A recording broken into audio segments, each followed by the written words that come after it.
ભારત દેશે air strike કરીને લગભગ 9 જગ્યાના એમના આતંકવાદી જે અડ્ડાઓ છે મેઇન આતંકવાદીઓના એ ધ્વસ્ત કર્યા છે અને એટલા માટે જ મોદી સાહેબે આ ઓપરેશનને સિંદૂર નામ આપ્યું છે અને એટલા માટે સમગ્ર ભારત દેશ આજે खुशी अनुभवे છે। मोदी ने आज उसको बता दिया कि किस तरह बदला लिया जाता है। गर्व की बात है कि इतनी मजबूत सरकार, इतने मजबूत वड़ा प्रधान ने आज पूरे राष्ट्र को गौरव दिला दिया है और जो शहीद हो गए निर्दोष नागरिक, उन सभी की आत्मा को आज शांति मिली होगी। पहलगाम आतंकवादी हमला बाद भारते जे गई काले रात्रे पाकिस्तान आतंकवादी जे अड्डाओ 9 जेटला आतंकवादी अड्डाओ है त्या एयर स्ट्राइक करी जे आतंकवादीओनो खात्मो बोलावे छे ए खरेखर अभिनंदन अने गर्व लेवा जेवी बात छे। सरकारश्रीने सेनाने अभिनंदन आपीए छे। विश्व हिंदू परिषद, बजरंग दल, मातृशक्ति, दुर्गा वाहिनीनी कार्यकर्ताओने अमारी सूचना छे के भाई જ્યારે જ્યારે આવી કંઈ આપણા દેશમાં ઘટના વરસે તો આપણા સેવા કાર્ય માટે તૈયાર રહે। ગુજરાતમાં સાંજે 7:30 થી તબક્કાવાર અંધારપટ રહેશે। 7:30 થી 8 સુધી પૂર્વ ગુજરાતમાં અંધારપટ થશે। નર્મદા, ભરૂચ, નવસારીમાં અંધારપટ રહેશે। સુરત, વડોદરા, તાપીમાં પણ અંધારપટ થશે। 8 થી 8:30 દરમિયાન સૌરાષ્ટ્રમાં અંધારપટ રહેશે। જામનગર, કચ્છ, દ્વારકામાં અંધારપટ છવાશે। મોરબી, ગીર સોમનાથમાં પણ અંધારપટ છવાશે। 8:30 થી 9 દરમિયાન અંધારપટ રહેશે। બનાસકાંઠા, પાટણ, મહેસાણામાં, અમદાવાદ અને ગાંધીનગર, ભાવનગરમાં પણ 8:30 થી 9 સુધીમાં અંધારપટ રહેશે। બ્લેકઆઉટ રહેશે। મોકડ્રીલનું આયોજન કરવામાં આવ્યું છે। દેશભરમાં આ પ્રકારે મોકડ્રીલનું આયોજન એટલા માટે કરાઈ રહ્યું છે કારણ કે જે એર સ્ટ્રાઇક કરાઈ છે, જો પાકિસ્તાન પોતાની જે હરકતો છે તેનાથી પીછેહટ નહીં કરે તો બની શકે કે યુદ્ધની સ્થિતિ સર્જાય અને ત્યારે નાગરિકો પોતાનું રક્ષણ કરી શકે તે માટે આ આયોજન।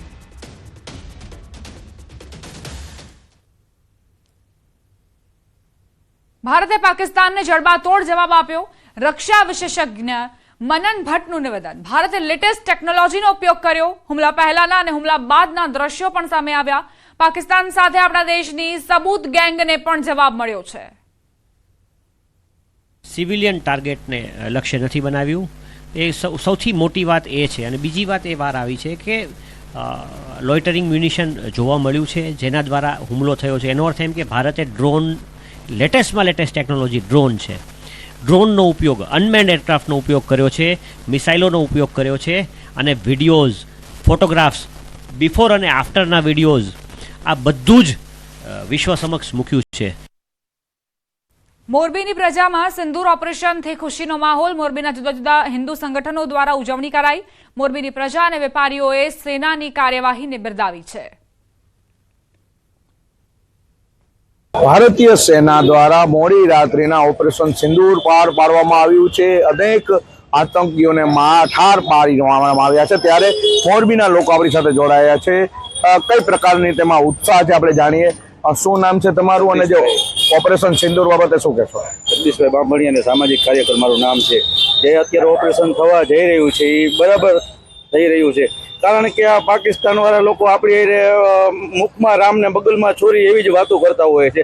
એટલે અમે તો ભારતના નાગરિકો તરીકે એવું કહેવા માંગીએ છીએ કે જો આવનારા સમયમાં જો આનું રિઝલ્ટ નહીં મળે તો કદાચ મારા પોતાને પણ 2 બાળકો હોય અને હું પણ દેશ માટે ગમે ત્યારે કદાચ ગોળીઓ ખાવા પણ તૈયાર છું અને ગોળીઓ મારવા પણ તૈયાર હું। દેશ માટે આવશે ત્યારે કોઈ જાતના સમજોતા કરવામાં આવશે નહીં। ઈટના જવાબ પથ્થર से दिया है तो ભારતના વડાપ્રધાન, દેશના વડાપ્રધાન શ્રી નરેન્દ્રભાઈ મોદીનો ખૂબ ખૂબ આભાર માનું છું। હજી તો પાકિસ્તાન વાળાને તો ખાલી છે ને પાણી દેખાડ્યું છે। હજી અમારું કેટલું અમારામાં છે ને એટલી તમને ખબર નથી કે અમે ઘરમાં જઈને છે ને મારી નાખશું। હજી તમે સુધરી જાઓ તો આ બધા આતંકવાદીઓને મારી નાખો તમે અને આ બધું બંધ કરો તો સારું છે, નકર તમને ભૂખમારો કરી દેશું અને ધૂળચાટા મેં કરી દેશું। ચોક્કસથી વેપારીઓ પણ જોડાયા છે, બજાર લાઈનના વેપારીઓ જોડાયા છે। આપ વેપારી છો, શું નામ છે તમારું અને પાકિસ્તાન પર એર સ્ટ્રાઇક કરવામાં આવી છે ભારત દ્વારા, શું કહેશો? જય શ્રી રામ। મારું નામ વિપુલ તોલિયા છે અને જે આજે નરેન્દ્ર મોદી સાહેબે જે આતંકવાદીના 9 કરતાં પણ વધારે આતંકવાદી અડ્ડાનો નાશ કર્યો છે ત્યારે અમે બહુ ખુશ છીએ કે આ જવાબ દીધો મોદી સાહેબે। અને જે પાકિસ્તાને ચીન પાસેથી એક ફાઇટર પ્લેન લીધું હતું એને પણ આપણા હિન્દુસ્તાનના જવાનોએ બરબાદ કરી નાખ્યું. તે અમારા માટે બહુ ગર્વની વાત છે કે આપણે આ રીતે જ જવાબ દેવાનો થશે. ચોક્કસથી મોરબી વાસીઓમાં વેપારીઓનામાં પણ ખુશનો માહોલ છે. ત્યારે આગામી સમયમાં હજુ પણ આ એર સ્ટ્રાઇક થઈ શકે છે તેવા પણ શક્યતાઓ સેવાઈ રહી છે. હાલ લોકોમાં એક જે જુસ્સો છે, જે નારાજગી સરકાર પ્રત્યે હતી, ત્યારે બીજી બાજુ અત્યારે 14 દિવસ બાદ આજે એર સ્ટ્રાઇક બાદ લોકોમાં પણ ખુશી જોવા મળી રહી છે. અતુલ જોશી, ન્યૂઝ 18 ગુજરાતી, મોરબી. ભારતીય સેનાએ પહેલગામ આતંકી હુમલાનો બદલો લીધો છે, ત્યારે ગીર સોમનાથના લોકોમાં પણ ખુશીનો માહોલ જોવા મળી રહ્યો છે.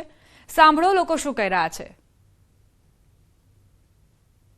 સારા સમાચાર છે. દરેક ભારતીયનું છાતી અત્યારે ગજગજ ફૂલી રહી છે, કારણ કે બધાને વિશ્વાસ હતો કે ભારતીય લશ્કર અને ભારતીય જે સરકાર છે એ આનો પૂરેપૂરો બદલો લેશે. પડોશી દેશ છે અવનવા આવી ગતિવિધિ કરતો છે ભારત અને આ રાષ્ટ્રને તોડવા માટે, પણ ભારત અત્યારે સક્ષમ છે, ભારત અત્યારે શક્તિશાળી છે. આવી કોઈ પણ શક્તિને જવાબ દેવા માટે અહીંની સરકાર, આપણી ફૌજ અને અહીંયાના નાગરિકો સક્ષમ છે. એ ભારત નથી. હવે એ લોકોને સમજવું પડશે કે આ હવે આધુનિક ભારત છે. આમાં તમને તરત જ જવાબ મળશે. જ્યારે સરકાર અને આવા કૃત્યો જ્યારે પણ આતંકવાદીઓ દ્વારા કરવામાં આવ્યા છે ત્યારે સરકારે એનો જવાબ આપ્યો છે, અને આ જવાબ જે આપ્યો છે એના થકી આજે જનતા અને પ્રજા થકી પણ અમે બધા ખુશ છીએ. આણંદ જિલ્લાના યુવાનો દેશના લશ્કરની પાકિસ્તાન પર કાર્યવાહીને જુસ્સાથી પ્રશંસા કરી. પહેલગામમાં નિર્દોષ પર્યટકો પર હુમલો કરી 27 જેટલા હિન્દુઓના નામ પૂછી મોતને ઘાટ ઉતારી દીધા, જેને લઈને હવે દેશની આર્મી એરફોર્સે પાકિસ્તાન પર 9 સ્થળ પર એર સ્ટ્રાઇક કરી. આણંદ જિલ્લામાં યુવાનોએ દેશની આર્મી, એરફોર્સ અને નેવીએ કરેલ કાર્યવાહીને બિરદાવી છે. પહેલગામમાં બનીતી ઘટના નિર્દોષ પર્યટકોને પાકિસ્તાન પ્રેરિત આતંકવાદીઓએ મોતને ઘાટ ઉતાર્યા હતા. તેના પડઘા સમગ્ર દેશમાં પડ્યા હતા. દેશની આર્મી, એરફોર્સ અને નેવીએ આખી તૈયારી કરી હતી, અને એ તૈયારીના ભાગરૂપે ગઈકાલે મધ્યરાત્રિએ લગભગ 1.5 થી 1:45 સમયગાળામાં પાકિસ્તાનમાં 9 જેટલા સ્થળો પર એર સ્ટ્રાઇક કરવામાં આવી હતી. આપણી સાથે અહીંયા આણંદ જિલ્લાના સ્થાનિક યુવાનો છે. આ એર સ્ટ્રાઇક અંગે તેમની શું પ્રતિક્રિયા છે આપણે એમની પાસે જાણીએ. શું નામ છે તમારું, અને આ દેશના જે આર્મીએ એર સ્ટ્રાઇક કરી છે એ અંગે તમારી શું પ્રતિક્રિયા? મારું નામ ભૌમિક પટેલ છે. આજે જે કાલે ઓપરેશન સિંદૂર જે મધ્યરાત્રિએ કરવામાં આવ્યું, એ જે આતંકવાદીઓએ પહેલગામમાં માસૂમ લોકોને મારી અને એમની પત્નીઓને એવું કહ્યું હતું કે જાઓ તમે નરેન્દ્ર મોદીને, અમિત શાહને, યોગીજીને અને તમારી આર્મીને કહો કે અમે આ એક કાવતરું કરી અને તમારા દેશ પર હુમલો કર્યો છે.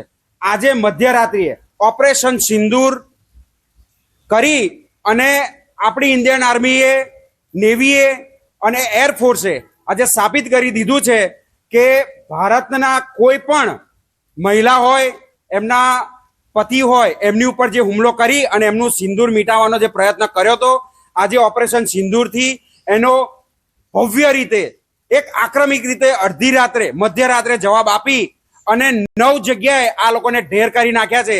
આ તો એક ઝાંકી છે, હજુ ઘણું બધું બાકી છે. આપણી સાથે અન્ય કઈના સ્થાનિક છે, આપણે એમને પૂછીએ. તમારું શું નામ, શું પ્રતિક્રિયા હુમલા અંગે? મારું નામ અલ્પેશ પટેલ છે. હું આકલાવ તાલુકા મહામંત્રી છું.